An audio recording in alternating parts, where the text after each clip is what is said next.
everyone, my name is Allie and welcome to my channel, and today I'm going to be talking about the books that are on my summer TBR. Because I don't really make TBRs all that consistently anymore, I do like to make them for each season because I am such a mood reader, so it is a little bit difficult for me to stick to like a strict TBR for each month.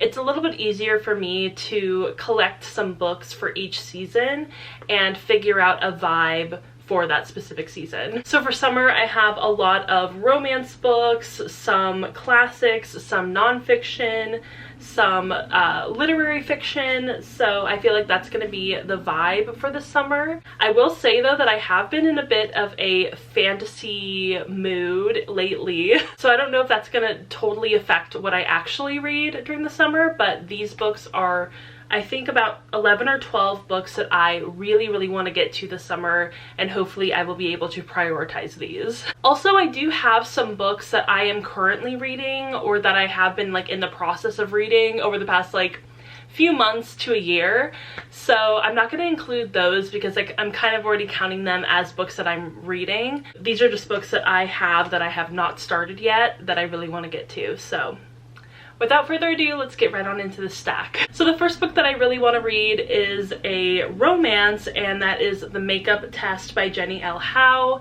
And I bought this book from Target, I think probably a year ago, maybe less than a year ago. So it's not like it's been on my shelf for like that long. But if you've been watching my videos lately, you know that I have been really wanting to get to more of the books that I own physically instead of prioritizing the books that I don't own. Because I mean, like, shout out to my library for having an amazing selection of books that I am always wanting to read. But I mean, I have so many physical books here at my disposal. I should really prioritize these ones. But I have been really wanting to read this book, and I also own a dress that looks very similar to the one on the cover of this book. And every time I see that dress in my closet, I'm like, oh yeah, I really wanted to read The Makeup Test, but I haven't read it yet. I just don't know. I haven't been in my romance reading mood in a while, but I can kind of feel it, like, as the weather starts to get warmer and warmer, I can feel it coming back.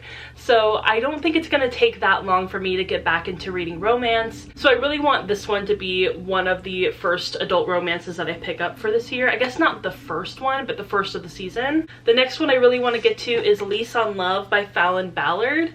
And this is one that I was actually gifted by the author, but I've had my eye on this book for so long, and I've been wanting to read it so bad. And like, just the entire vibe of this cover and of like it being a romance book, it fits the summer aesthetic so well. And also, as I'm holding this book, I can feel how like floppy it is. Look at that. I love a good floppy paperback. It feels so like casual to me, just like, you know, I know that's gonna probably make some people upset that I just did this. I do this with all my paperbacks. I'm so sorry. I promise it does not damage the cover. I've never ever damaged a paperback by doing that, and it really doesn't make a difference because once I put it back on the shelf, it really just stays like that.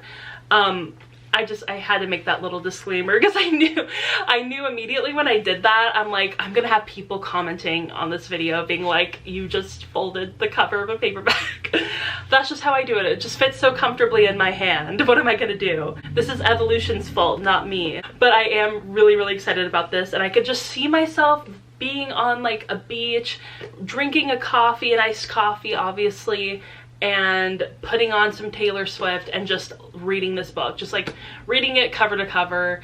And I'm so excited. And she also gave me another one of her books, like I said, but I kind of want to start with this one first, so I decided to put it on the list. I'll read a little bit from the back cover. It says, after getting passed over for an overdue and much needed promotion, Sadie Green is in desperate need of 3 things: a stiff drink, a new place to live, and a one-night stand. But when an accidental mix-up lands her on the doorstep of Jack Thomas's gorgeous Brooklyn brownstone, it's too bad Sadie is more attracted to the impressive real estate than she is to the man himself. Jack, still grieving the unexpected death of his parents, has learned to find comfort in video games and movie marathons instead of friends. So while he doesn't know just what to make of the vivaciously verbose Sadie, he's willing to offer her his spare bedroom while she gets back on her feet. And with the rent unbeatably low, Sadie can finally pursue her floristry side hustle full time. The two are polar opposites, but as Sadie's presence begins to turn the brownstone into a home, they both start to realize that they may have just made the deal of a lifetime. This sounds so cute, and I love how short it is. And you know what? This book and this like premise totally gives me Lover vibes. Not just Lover the song, but like Lover the album. It's giving like Paper Rings, it's giving Death by a Thousand Cuts, Cornelia Street, and it might just be because it's set in New York, and to me Lover is such a New York album in a different way than 1989 is, because 1989 is also a New York album, but this doesn't feel 1989 to me. This feels more Lover. So do with that what you will, but I'm really excited to get to this book. Speaking of New York, I almost made this theme of the stack like very clearly New York. I kind of went with a few books that are set in New York, but I did leave a few of them off of my stack because I was like, that might be a little too corny. But the next book is A Tree Grows in Brooklyn by Betty Smith, and I've been wanting to read this book more and more lately. It is a really thick book, so I have been a little intimidated to start it, especially since the text is also very small. I don't know if you can see that, but it's tiny. It's minuscule. So this is a really long book, but I really want to read it, and I think I'm going to love it. And obviously it's set in New York, and I love books that are set in New York. I always have. So it's kind of wild that I've never read this before, especially when I was in high school, when I was like really into reading classics and like reading really thick books and like trying to be all cool. You would have thought that I would have read this book in high school. I did not. But on the cover it says, one of the greatest American novels, the beloved American classic about a young girl's coming of age at the turn of the 20th century. So it sounds good. It sounds like something I will really enjoy. I don't really know a lot about it, but I have like seen quotes from this book every once in a while. I found the little tiny synopsis. It says, Betty Smith's A Tree Grows in Brooklyn has enchanted millions of readers over the past 75 years. A poignant tale filled with laughter and heartache, crowded with life, incident, and unforgettable characters, Smith's beloved novel tells the story of Francie Nolan in her bittersweet formative years growing up in the Williamsburg slums of Brooklyn, New York, at the turn of the 20th century. The daily experiences of idealistic young Francie are raw with honesty and tenderly threaded with family connectedness. Smith has created a work of literary art that brilliantly captures a unique time and place, as well as deeply resonant moments of universal experience. Here's an American classic that cuts right to the heart of life, hails the New York Times. If you miss A Tree Grows in Brooklyn, you will deny yourself a rich experience. That's very high praise. I'm really excited to read this, just as I am with all these books, but I mean, this one I feel like has been such a long time coming. Now we're going to the other coast, and we're going to be talking about Black Swans by Eve Babbitt, and this is a collection of some of her stories. And I do also own Sex and Rage by Eve Babbitt. I really want to get Slow Days Fast Company because I know that one's also really good. But I decided to go with Black Swans because it is a short story collection. And last year I got really into short story collections, and this year I still want to carry on that little trend. So I thought that this one would be a good book to include. And on the back it says, a new reissue of Babbitt's collection of 9 stories that look back on the 1980s and early 1990s, decades of dreams, drink, and glimpses of a changing world. Black Swans further celebrates the phenomenon of Eve Babbitt, cementing her reputation as the voice of a generation. So I'm really excited about this book. I love the covers so much. I love the covers of her books. They're so perfect and just so aesthetically pleasing to me. I love the big text. I love the colors. It all works together, and it's getting me really excited about reading these stories. I think that this will be a really good one to read when it gets super hot outside, and I don't know, it'll just fit the vibe so well. But I am really excited to get more into Eve Babbitt and like actually see what her work is about, because I hear so many good things, so much hype, and I need to know for myself.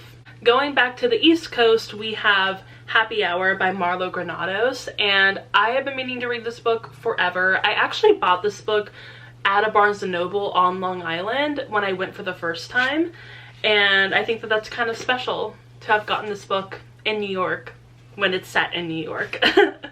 Maybe that's not super special, but I do love this little, I don't know what you would call that.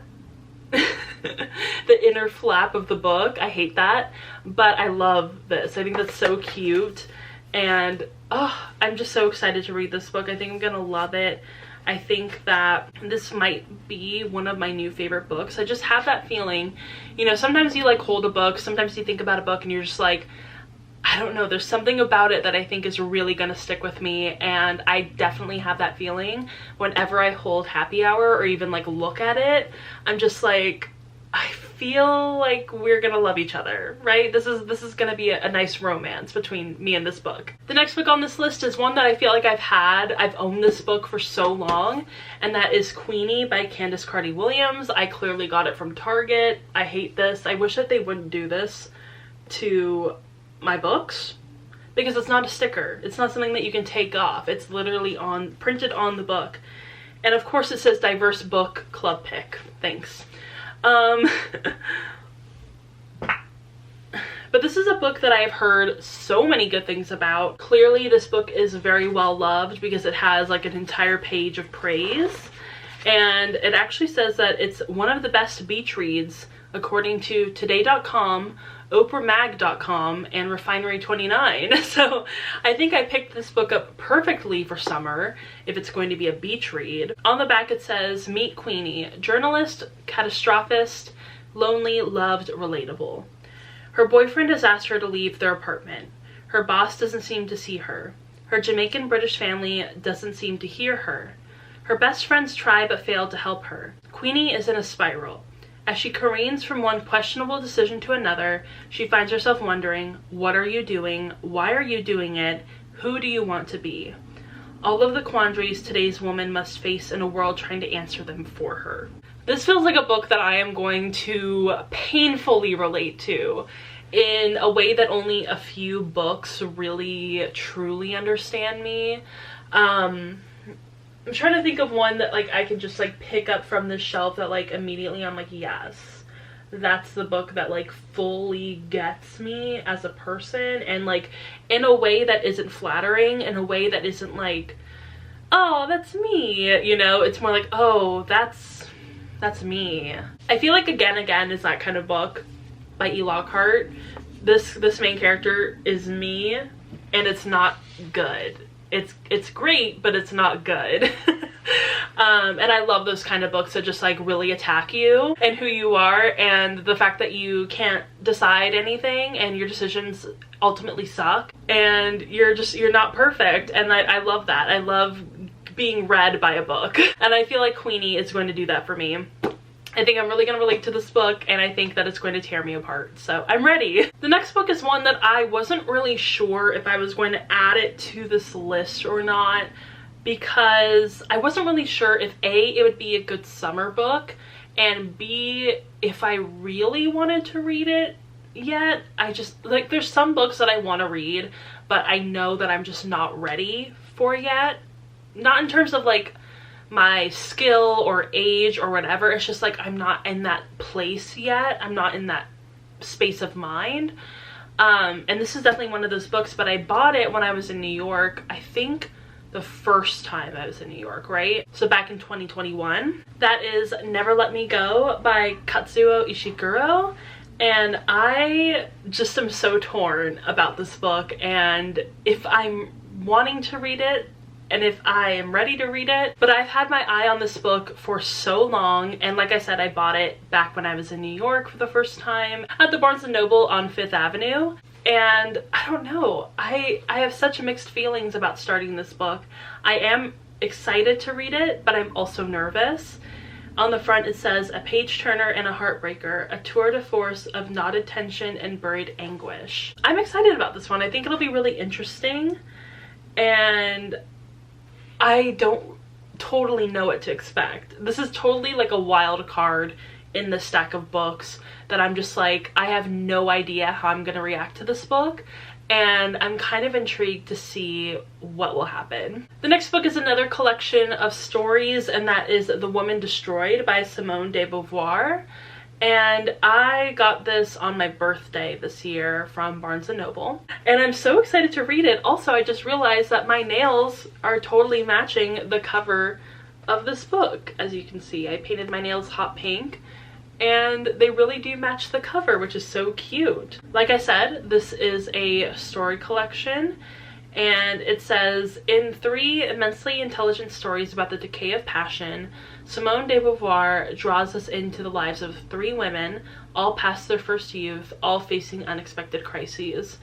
Enthralling as fiction, suffused with de Beauvoir's remarkable insights into women, The Woman Destroyed gives us a legendary writer at her best. And I'm so excited to read this book.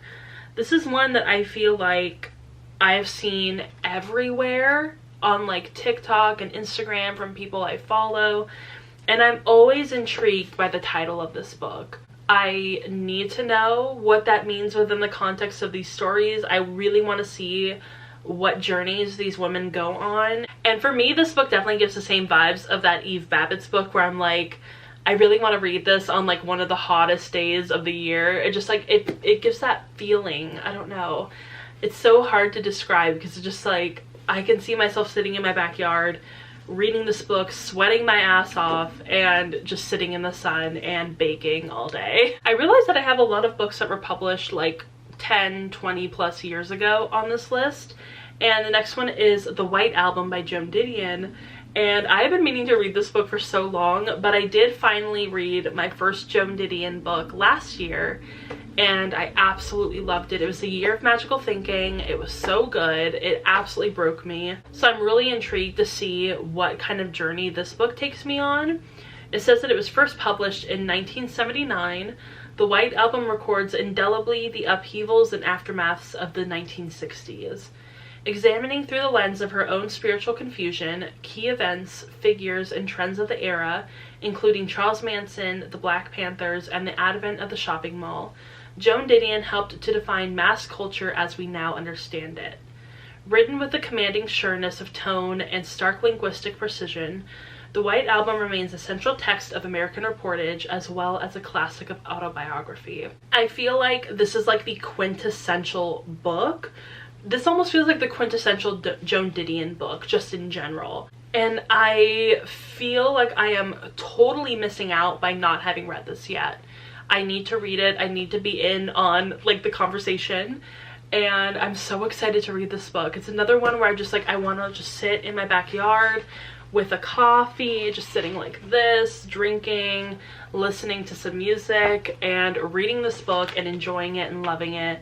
And I cannot wait to see what this book is about, what the hype is all about, and I'm like almost 100% positive that I'm gonna love it. Okay, so the next book is another one that I have been meaning to read forever, but I've just like recently gotten this urge to pick it up, and that is Crying in H Mart by Michelle Zauner. And Michelle Zauner is actually in Japanese Breakfast, if you've ever listened to their music. Really good. I love their music. But this is basically a memoir about Michelle and her relationship with her mom. She found out that her mom was battling with cancer and was kind of in her last final months. And this book is just a reflection on her childhood, on her relationship with her mom, her relationship with her Korean identity, and all of that just mixed into this book. I think it's going to be so interesting, and I love a good memoir, especially a celebrity memoir. I eat those up, and I think I'm gonna love this book. And I've heard that it absolutely tears you apart, and honestly I'm ready for that. Honestly, that's kind of the vibe that I am curating right now is how much is this book going to make me cry? Because if it makes me cry, then I'm gonna love it. The second to last book is one that I have been wanting to pick up for so long, and I actually got it from my wish list, I think for my birthday or either for Christmas, I can't remember. But I did get it from my wish list, and I have really been wanting to pick it up. And this cover intrigues me so much, and it really gives me Midsommar vibes. So without further ado, that is The All Night Sun by Diane Zinna.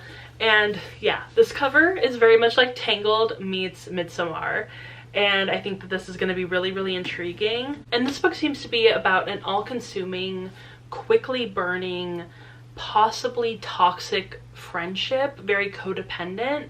And I did recently read a book that kind of has that similar vibe earlier this year, and I absolutely hated it. I didn't really feel like it was very well done, so I'm hoping that this book does it a little bit better.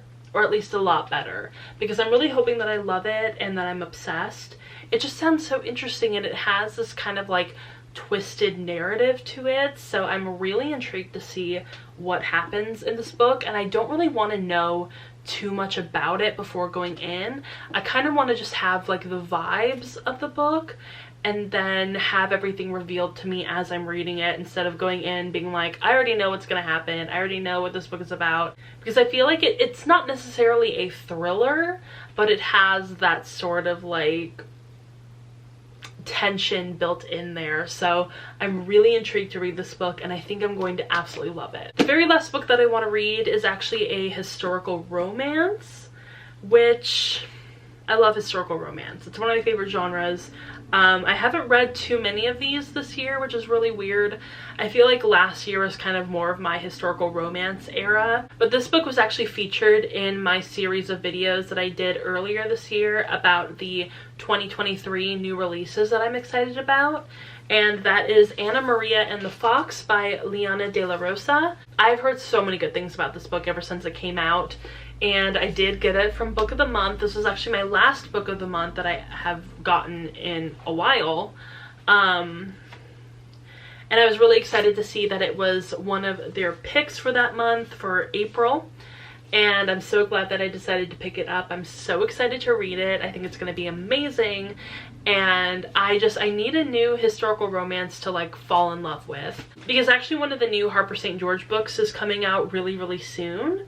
So I'll definitely have that to read, but I also wanted something a little bit different. It says, a forbidden love between a Mexican heiress and a shrewd British politician makes for a tantalizing Victorian season. I'm so excited to read this. It just sounds so intriguing. It looks like there's going to be some political aspects to this and maybe some family drama mixed in there, which those are two of my favorite things to find in a book. So I think I'm going to love it. I think I'm going to love it. Like, what's there not to like about this book? It just sounds really, really good. And all of the hype I've been hearing has been so overwhelmingly positive that there's no way I'm not gonna like this book. Alright, so those are all of the books that I am planning to read this summer, and hopefully I will be able to get to all of them. Fingers crossed. You know how I am with sticking to a TBR. It doesn't always go super well, but I have high hopes. In the comments down below, let me know some of the books that you are excited about for this summer, and if any of these books are on your list, let me know. And if you enjoyed this video, go ahead and give it a thumbs up and subscribe to my channel. Also go ahead and follow me on Instagram, Twitter, Goodreads, Storygraph, TikTok. All the links are going to be down below, and I will see you all in my next video. Bye! Ooh, I thought it'd be me and you.